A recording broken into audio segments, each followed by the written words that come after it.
Molly Carmel here, fiercely devoted to your freedom. Want to talk about one of the greatest delusions in our entire relationship with food, and that is our relationship with fake sugar.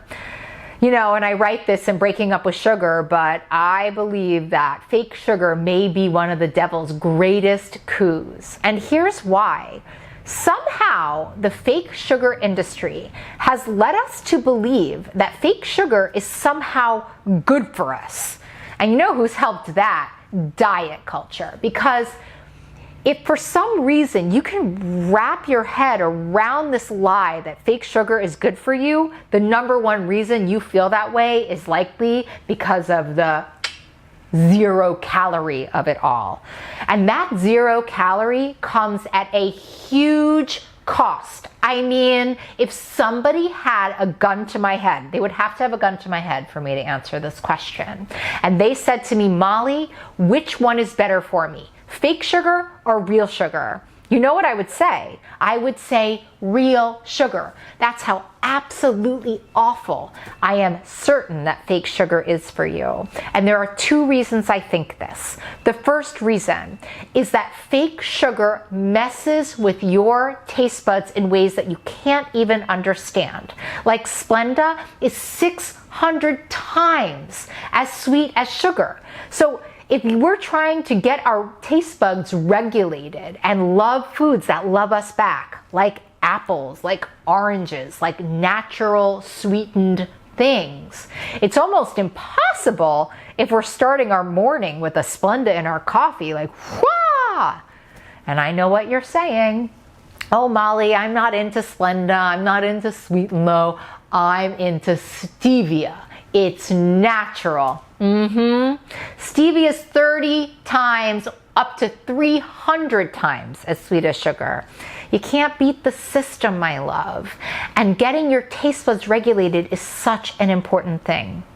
And here's the second thing about this 0 calorie, high impact sweet, okay? Because when you eat these artificially sweetened, or as I like to call it, fake sweetened foods that have no calories, you trigger something in your brain that's like, excuse me, I just had this big sweet come into my brain and this big sweet come into my endocrine system. Where's the food? Now you know what that starts? That starts you being extra, extra, extra hungry. So listen, can you please stop calling it sugar-free? That's one of the biggest lies we tell ourselves. At least say, I am drinking this fake sugar cola. I am drinking this artificially sweetened, iced tea. Like, it's not sugar-free. It's full of chemical fake sugar that is taking you so far away from your ultimate goal with food, you have no idea. And let me say one more thing.